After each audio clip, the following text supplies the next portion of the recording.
नमस्ते, स्वागत है आपका डेमो टीचिंग की इस कक्षा में। और आज हम डेमो टीचिंग में बहुत अच्छा सा टॉपिक लेकर के आए हैं जिसका नाम है अयादी संधि। स्वर संधि में ही ये अयादी संधि दिया होता है। तो आइए, इसमें विषय संस्कृत है, शिक्षण शिक्षण एक्टिविटीज हैं, कार्ड्स वगैरह हैं, साथ में NEP 2020 पे बेस्ड है। तो आइए पढ़ते हैं, शुरू करते हैं। सबसे पहले और लर्निंग आउटकम्स, इससे होगा क्या? तो देखिए, इससे छात्रों में अयादी संधि से युक्त शब्द को बहुत अच्छी तरीके से पहचान पाएंगे। प्रयोग साथ जो विद्यार्थी हैं सही रूप से और व्यवहारिक तरीके से संस्कृत शब्दों का निर्माण कर पाएंगे इसको पढ़ने के बाद से। आइए हम पूर्व ज्ञान को मालूम, प्रीवियस नॉलेज उनके क्या क्या है। तो प्रश्न आप पूछ सकते हैं कि संधि किसे कहते हैं? तो दो वर्णों को परस्पर होने वाले परिवर्तन को हम संधि कहते हैं। ए, आई, ओ और ओ, यह किस प्रकार का स्वर है? तो बच्चे कहेंगे संयुक्त स्वर है या फिर दीर्घ स्वर है। और तीसरा, क्या सभी संधियों में स्वर बदलते हैं? तो नहीं, सभी संधियों में क्या संधि में स्वर बदलते हैं? तो नहीं, स्वर संधि में ही केवल स्वर का परिवर्तन होता है, व्यंजन संधि इत्यादि में परिवर्तन नहीं होता है। इस प्रकार से आप एक घुमावदार प्रश्न पूछ सकते हैं और उसमें बहुत उत्तम, साधु, शोभनम इत्यादि आप कह सकते हैं। अब आते हैं हम विषय प्रस्तुतिकरण पे। सबसे पहले तो आप जानते ही हैं कि जाने के बाद में आपको बोर्ड पे क्या क्या चीजें लिखना है। बोर्ड को आधा करना है, आधा मन में उसको डिवाइड करना है, और उसके साथ में आपको बोर्ड पे लिखना है कि आइए हम आज संधि के एक नए टॉपिक को पढ़ेंगे। इसका नाम है अयादि संधि। कौन सा टॉपिक है? अयादि संधि। सूत्र है इसका एचो अयवायावः। सूत्र क्या होता है? सूत्र मतलब रूल्स, रूल्स एंड रेगुलेशन। तो रूल्स क्या है? अयादि संधि, इसको हम कहते हैं एच अयवायावः। इस प्रकार से आप लिख सकते हैं। आइए, इसकी परिभाषा क्या है? तो जब प्रथम पद के अंत में ए, ऐ, ओ और औ हो तो क्रम से, साथ उसके बाद में कोई भी स्वर हो तो क्रम से अय, अव, आय, आव हो जाता है। ध्यान से समझिएगा कैसे। ए, ऐ, ओ और औ, उसके बाद में क्या होना चाहिए? स्वर होना चाहिए। अगर ऐसा है तो ए के जगह पर आय, ऐ के जगह पर आय, ओ के जगह पर अव, औ के जगह पर आव होगा। समझ में आया? नहीं समझ में आया? बहुत अच्छा, कोई बात नहीं, मैं आपको दोबारा से उदाहरण के हिसाब से समझाता हूं। तो देखिए क्या कह रहा है कि यदि ए है, यदि ए है और कोई भी स्वर, स्वर आपको जानते ही हैं 9 स्वर हैं हमारे संस्कृत व्याकरण में।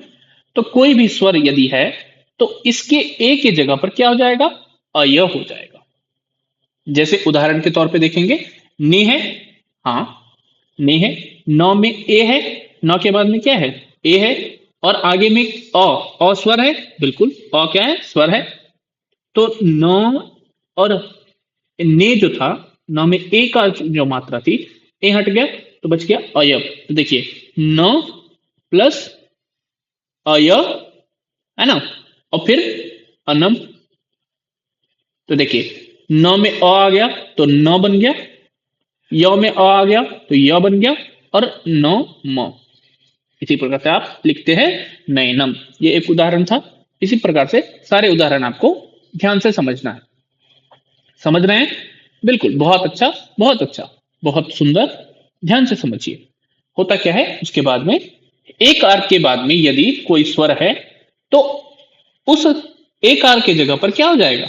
आय होगा। जैसे गई प्लस अकह, क्या होगा? गई प्लस अकह क्या हो जाएगा? गाय कह। बहुत सुंदर, बहुत शोभनम। ओकार है, ओकार के बाद में क्या है? कोई भी स्वर संधि स्वर है तो ओकार के स्थान पर, ओकार के स्थान पर क्या हो जाएगा? अव। क्या होगा? अव। जैसे देखिए भो है, क्या है? भो, भो में ओकार है और आगे क्या है? स्वर है, आकार। तो भ, व, न, म, अब होगा ना। तो ओ के जगह पर अब आदेश हो जाए, अब हो जाएगा। तो अब हो जाएगा, इसका मतलब भवनम। आगे देखिए ओकार है, औकार है, ओकार नहीं है, औकार है। अगर औकार है तो क्या होगा, औकार के बाद में यदि कोई स्वर है तो उस स्थान पर आव, मतलब औ के जगह पर क्या हो जाएगा, आव होगा। जैसे देखिए नवधन इकह, ई क्या है, ईश्वर है, तो उसी प्रकार से नवधन इकह नाविकह, नवधन इकह नाविकह। उसी प्रकार से चेधन अनम चयनम, उसी प्रकार से गुरु धन गुरु प्लस गुरु प्लस ए, तो गुरवे। इस प्रकार से गई धन इका गायिका। इस प्रकार से आप और भी बहुत सारे उदाहरण ले सकते हैं। आइए हम आगे नियम के साथ में इसके उदाहरण और विश्लेषण पे बात करते हैं। पहला नियम क्या है, पहला नियम है हमारा ए के बाद में, ए के बाद में क्या है हमारा पहला नियम, ए के बाद में यदि स्वर हो तो ए के जगह पर ऐ हो जाएगा। ध्यान से समझिएगा, ए के बाद में यदि स्वर है तो ए के जगह पर ऐ हो जाएगा। यहां पर स्वर है ने और यहां पर स्वर है बिल्कुल है, तो यहां पर जब न और ए के जगह पर क्या हो गया, अय। उसी प्रकार से बनेगा नयनम। इसी प्रकार से आप दूसरा नियम देखते हैं, यदि ए के बाद में स्वर हो तो ए के जगह पर आय होगा। क्या होगा, आय। ध्यान से इसको पदच्छेद करते हैं, तो गे आई अ कह, तो एकार है, एकार के बाद में क्या है, स्वर है, बहुत सुंदर। तो इस एकार के जगह पर क्या हो जाना चाहिए, आय होना चाहिए। क्या होना चाहिए, आय होना चाहिए। तो यहां पर आय हो जाएगा। यदि आय हो जाएगा और सबको मिलाएंगे, इसको सारे को मिलाएंगे तो क्या बनेगा, गायकः। बहुत सुंदर, क्या मिलेगा, गायकः। इसी प्रकार से हम और भी और दूसरे नियम को देखते हैं। तो देखिए तीसरा नियम हमारा क्या कहता है, तीसरा नियम कहता है ओ के बाद में यदि स्वर हो तो, ओ के बाद में क्या हो, स्वर हो तो ओ के स्थान पर अव हो जाएगा। जैसे देखिए भो प्लस अनम, अब भो में क्या है, उकार है, और आगे क्या है, अकार है। अकार क्या है, स्वर है। अकार जब स्वर है तो ओ के जगह पर क्या हो जाएगा, अब हो जाएगा। जब अब हो जाएगा तो सभी को मिला देंगे तो क्या बन जाएगा, भवनम, भवनम। क्या बन जाएगा, भवनम। आइए अब चौथा नियम को हम बात कर लेते हैं। चौथा नियम में क्या कहता है, चौथा नियम कहता है कि औ के बाद में यदि स्वर हो तो औ के स्थान पर आव हो जाता है। एक उदाहरण, नौ प्लस इकह। क्या है उदाहरण, नौ प्लस इकह। बहुत सुंदर, देखिए नौ प्लस इकह में नकार है, नकार के बाद में क्या है, औकार, फिर उसके बाद में ई क्या है, स्वर है। ई क्या है, स्वर है।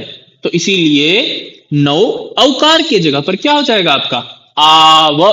क्या हो जाएगा, आव। तो पूरा न आव ई कह, तो क्या बन जाएगा पूरा, नाविकः। क्या बन जाएगा बेटा, नाविकः। इस प्रकार से आप अयादि संधि के अभी कोई मैं कुछ सवाल आपसे पूछ सकता हूं, बिल्कुल। तो गए प्लस अकह क्या होगा, गायकः। Very good.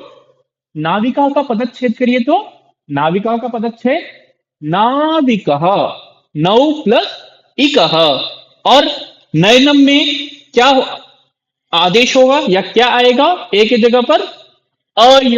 क्या आएगा, अय। बहुत सुंदर। अब आगे हम बात करते हैं श्यामपट्ट पे क्या लिखना चाहिए। तो श्यामपट्ट पे आप नियम लिख सकते हैं, और नियम कैसे लिखेंगे, तो ये सारे ये जो नियम है बच्चों, इस नियम को आप भी अपने उसमें लिखिए, आपकी जो कॉपी है उसमें लिख लीजिए। और कैसे लिखेंगे, ए के बाद में यदि स्वर है तो आय, ऐ के बाद में यदि स्वर है तो आय, ओ के बाद में यदि स्वर है तो अव, औ के बाद में यदि स्वर है तो आव। जैसे उदाहरण देखिए, अव तो नयनम, ओ तो नाविकः, हाँ, औ तो भवनम, औ तो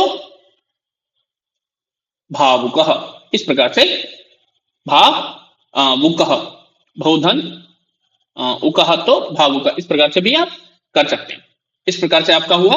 आगे हम बात करते हैं, यदि नौ हो तो संधि करने, नौ नई प्लस अकह हो तो संधि करके कौन सा शब्द नया शब्द बनेगा बच्चों, बच्चे कहेंगे ना, नायकः, है ना। इसमें कौन सा संधि, उसमें कौन सा नियम लगता है, तो अयादि संधि का नियम लगेगा। कौन सा नियम लगेगा, अयादि संधि का नियम लगेगा, है ना। इस प्रकार से आप कह सकते हैं। आगे हम कुछ महत्वपूर्ण बिंदु एक बार फिर से दोबारा से इसको सोचें, दोबारा से पढ़ते हैं। तो देखिए इसमें क्या महत्वपूर्ण है, अयादि संधि जो है ये स्वर संधि का एक महत्वपूर्ण भाग है। किस संधि का महत्वपूर्ण भाग है, स्वर संधि का। इसमें ए ऐ ओ औ के स्थान पर अय आय आव अव आव आदेश होता है। मतलब अय अव आय आव यदि है तो अय आव आय आव हो जाएगा, है ना। कब होगा, जब स्वर इनके बाद में रहेंगे तो।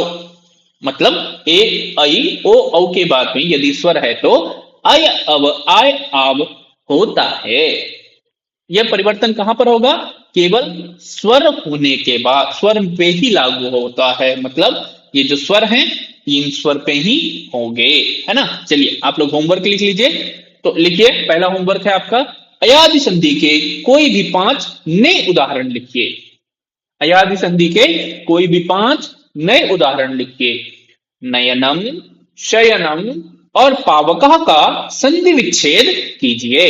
नयनम, शयनम, पावकः का संधि विच्छेद कीजिए। और तीसरा महत्वपूर्ण प्रश्न है आपके लिए, दैनिक संवादों में संधि शब्द को ढूंढिए। दैनिक संवाद में आपको क्या खोज के लाना है, किन्हीं 5 शब्दों को खोज करके लाना है। ठीक है, बहुत अच्छा, बहुत सुंदर, आपने लिख लिया। तो इस प्रकार से आपका एक डेमो टीचिंग आप कर सकते हैं अयादि संधि से रिलेटेड। और देखिए इसमें आप इस प्रकार से भी जो बहुत ज्यादा महत्वपूर्ण हो जाता है, गुड मॉर्निंग स्टूडेंट्स, और इस प्रकार से आप let's fantastic fun slash challenge करके भी बहुत सारी चीजें कर सकते हैं। ये सारी जो भी मैंने अभी आपको बनाया, तो ये जो भी मैंने आपको पढ़ाया ये एनईपी 2020 से रिलेटेड है। इसमें क्वेश्चन बेस्ड एक्टिविटी बहुत सारी, साथ में जॉयफुल लगना चाहिए और आप बहुत ज्यादा कंफर्टेबल फील करना चाहिए। इस प्रकार से आप एक बहुत अच्छा क्लास पढ़ा सकते हैं। ज्यादा देर तक मुझे नहीं लगता कि आपसे वो पूछेंगे। और जब आप कुछ चीजों को लिख देंगे तो जरूर आपको वहां पर कहते हैं ना कि बहुत बहुत बहुत जल्दी व्यक्ति को समझ जाते हैं कि कितना इनको आ रहा है और ये कैसे पढ़ाते हैं। तो इसी के साथ में जयतु संस्कृतम जयतु भारतम, आप सभी को बहुत बहुत शुभकामनाएं। नमस्कार।